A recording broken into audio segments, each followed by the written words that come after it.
Oh, it's you.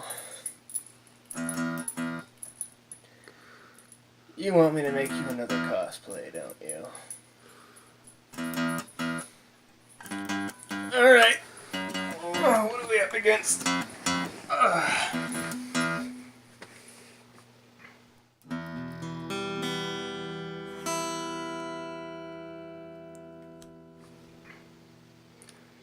Great. A hulking suit of armor for Tychus Findlay.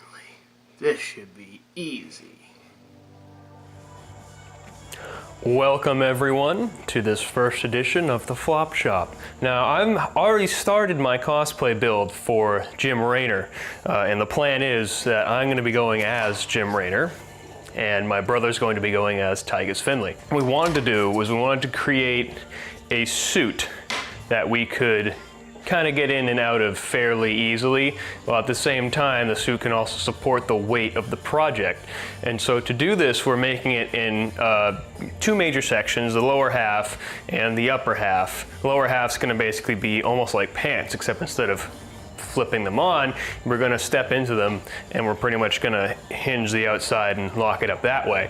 And then the upper section is going to be supported on that lower section. It's going to attach to it, and so that way the frame will be able to help hold some of that weight, keep some of the stress off of us. To do that, everything has to be connected from the waist down to the soles of the feet. And in order to do that with all of the human body's natural pivot points, which are very hard, especially even in a shop like this with wood and aluminum, to be able to get those pivot points down perfectly, it's extremely difficult. So I'm doing what I can to allow for some movement in places that I wouldn't normally allow for movement. And it kind of actually came as a discovery while building this thing, that some of these connections don't need to necessarily be completely screwed in or attached.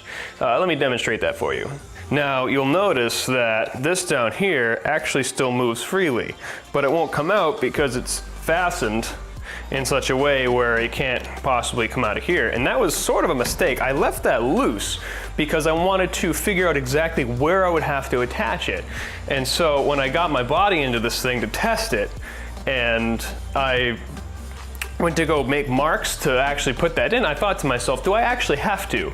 And this will actually allow for some twisting of the, the natural body twisting of the leg to the foot, which is gonna help with the stiffness. So this thing's going to look a little bit more natural because some parts are going to be able to move that wouldn't normally on a much more stiff costume. However, this, like I said, this is a prototype, sort of, and look, I've already got a hitchhiker. Anyway, so this is a prototype using some final parts. For instance, the stilt is final for the right leg, and what I've been doing is grabbing my measurements from this and working on the final for my left leg. Now I'm going to be making this mostly out of aluminum. The reason being is aluminum is light and strong, and it's actually relatively cheap. These bars, let me grab one for you. Before you cut this down, this thing is 8 feet long, because I've already done some cutting to it. It's 2-inch wide by 1/8 inch thick aluminum stock. I'm gonna call it stock. It's aluminum stock, and this cost me about, if I remember correctly, like $25 at Lowe's. So I am gonna need to probably use about 6 of these before the cosplay is finished. So, I mean, when you're thinking about a big suit of armor, you're already, kind of working up $150 just for the frame pieces, but at the same time, it's a big suit of armor. I wasn't looking at producing this thing super cheap anyway, but this is the stock that I'm using in here. And I made some brackets out of the angle iron, which is really angle aluminum. And so if I can give you a better look at this, it has mimicked, that's not finally attached yet, so hopefully that won't fall off while I'm talking to you about this, but it mimics that movement, and with a little bit of lubrication in there, that'll be fine, and it'll allow the body to move correctly. And it's a lot stronger than just having that wood there. And I'm going to continue working on this part today as I take my measurements from here, along with taking my body's own measurements, because you'll notice I've started adding bends to it. These bends will help it kind of contour better to my body and allow for me to use up all that space. Instead of just having it straight, I'm wasting a lot of space there because the human leg isn't straight. It's actually a little bit bowed out. That's just how it is. And we have to mimic that with our cosplay or else we're gonna look very stiff and very unnatural. So that's what we're gonna pick up today. Now the very first thing you wanna do is you wanna get your layout. Now, I've already kind of gone ahead and did this yesterday. Now, I tried making this piece before, and as you can see, it snapped on me when I went to go bend it. So not everyone's perfect, not everything goes according to plan. Yes, it was frustrating, but you've just got to keep pushing forward. So what we want to do is we want to take this, we want to relay it out to here. Right here, take this off my rig, and this is the other side of the leg, and we're going to use that to kind of help us get where our bearings are. So, and I always find it easier to lay out on aluminum with tape on it because aluminum doesn't take pencil markings very well. Not only that, but they rub off very easily. So you'll just put a nice line of masking tape on there.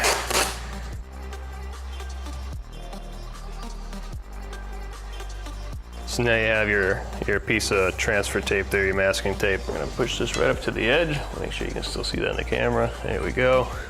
That allows me to get my combination square. We're gonna get our pencil. And this hole right here has to pretty much be at the center of the circle radius. And this is 2 inch, so that means it has to be 1 inch in, and the center is also gonna be 1 inch. So we're gonna measure out. I'm gonna put this right on the edge. I like to get, for some more accurate tape measuring, I go from the 1 for these small little detail pieces. We're gonna make that mark 1 inch in. Then we're gonna take our combo square, make sure we're flat up against our aluminum stock, not the bench underneath it. We're gonna make a straight line all the way across. After I know that, we're gonna come back in with our tape measure. And we're gonna mark the halfway point. So set it up between 2 inches, there we go. And look, it's right on that line, it's right there. Alternatively, what I could do is take my project that failed, put it right up against it, and get my radius that way.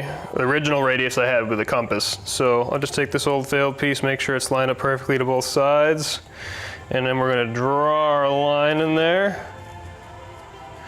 It's not gonna show up all too well because there's some aluminum bits on there, but we'll work with what we got. What we're gonna wanna do next is I'm gonna take my 2 lines. It's kind of hard to see. One of these lines is the tape, and then one of the lines is actually the pencil. I'm gonna line up my pencil line there, so it's perfect. I'm gonna take my combination square and get my original markings here, because I want my life to go easier and not have to measure everything out again. I'm gonna transfer all these things over. All right, now this is going to be these marks right here.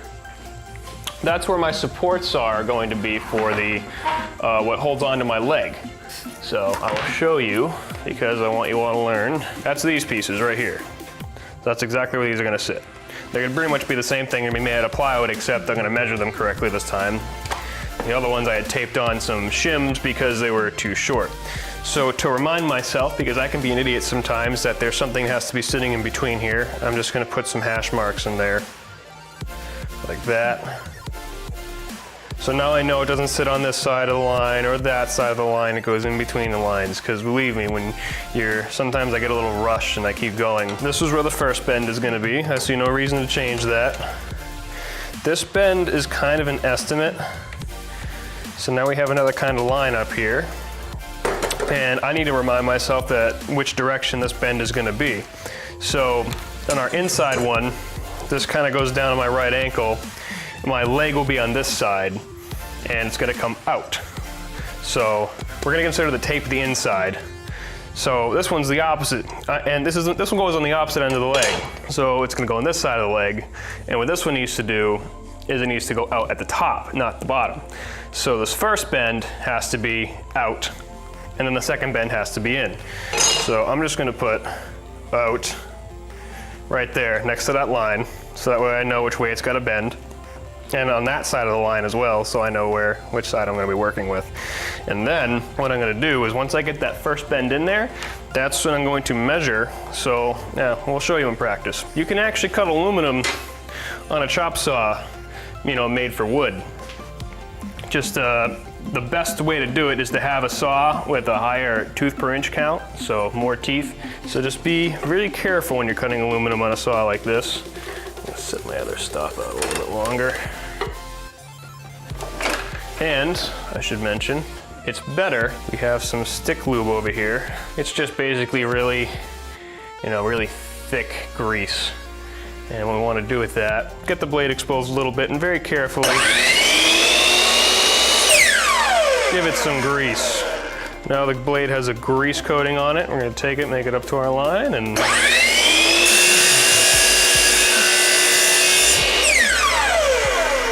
nothing to it. Now we have our marks.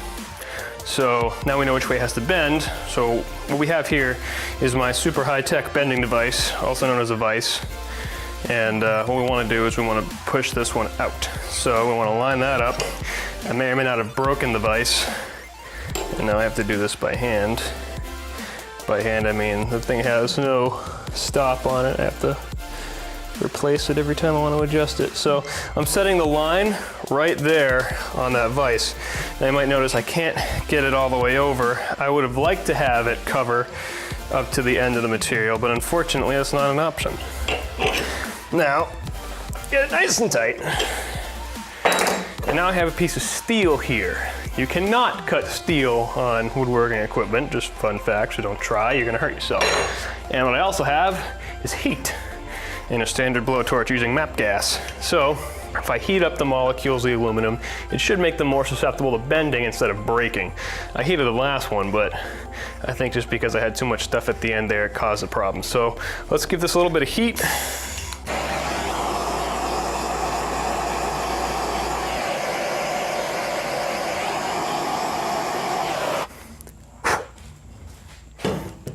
Also want to be careful you don't start any fires on your wooden bench behind it. I'm just going to take the flat end to give me something to hammer up against and just kind of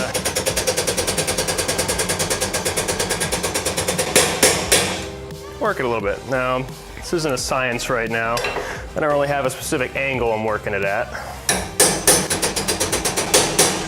But that should be good. It doesn't need to be a super steep angle.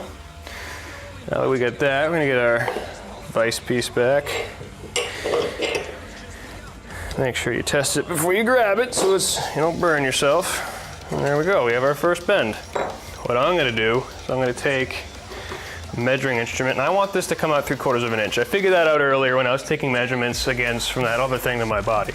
And I can show you guys instances of that later on down the line when I do other parts of my body. But what I'm gonna do is I'm gonna take my combo square, you know, it's got the measurements on it, and just move it till I get to about 3/4 of an inch, which is right here. So, test it and make sure it's not too hot for the palm of my hand there. Make a quick mark. And now we got our quick mark.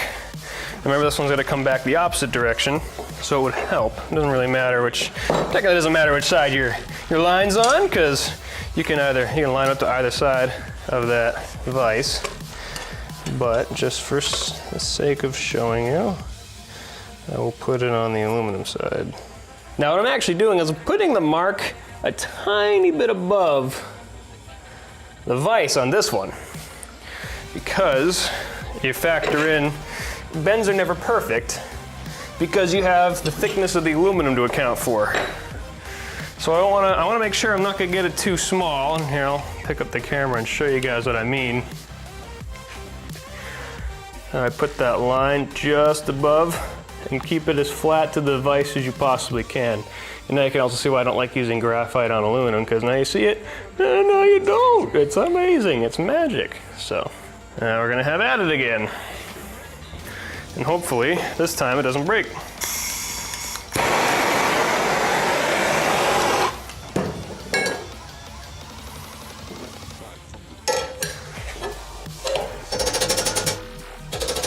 Hurts my face. I just want to stop it from wiggling so much. It's that vibration that gets you. That's starting. What I do now is just hand it a little bit. No, it didn't work. Just don't listen.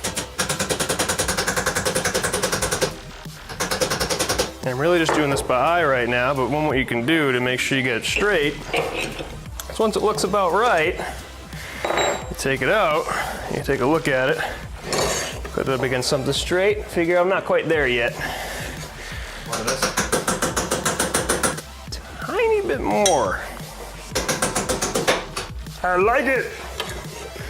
Now I'll just get something to make sure it's consistent. Still a little not straight. I'm gonna flex that a tiny bit more because I'm a perfectionist. You see, this is an example how we went too far. I only went a 1/16 of an inch the wrong way. So just gonna bend it by hand. Just do a little bit more.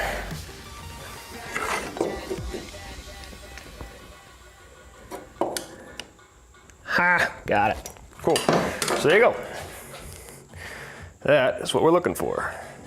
So now you can see we got the two pieces lined up against the jig I set up in the back there. And by jig I just mean a block of wood that's square to the table using my handy dandy combo square. And it's got this piece back here to support this. So now that we have these in the way they're going to be set up, which is equal to each end, now it's time for us to plot out where the next hole is going to be for the, this is going to be the knee joint, as opposed to up here, which is the ankle joint. And you can see some of the marks I've already put in here, so we're going to want to make it original so that way I don't mix it up. Oh, would you look at that? It's almost as if I already marked this before. 16 7/8. It's about a 32nd of an inch north. I'll just factor that in when I transfer it over, because that's the way things would have it. Get that as parallel to the edge of the desk as possible, because you don't want to screw yourself up now. So now we know that this line is in the correct space, just a 32nd of an inch to the left there, and now we have that. So now what we're going to want to do is we're going to want to push it back just over flush. Now when I use the word flush, and maybe not all of you know what that means, flush is to be even with another surface. So now that I have that just above flush, it means when I put my combo square on here, it's going to grab the aluminum, not the bench underneath it, because I like accuracy. Hold that nice and tight up against there and transfer that line straight through. Do not stop that train. There you go. Now we have where that's going to be. Now our final measurement is going to be an inch off of that. And that's where we cut them both at. So we take that, put another inch on. There we go. Put this here, put that, and now I'm gonna make X's, an X there and an X there to remind me that those are the cutoff points and these are our center line. And now we start to process.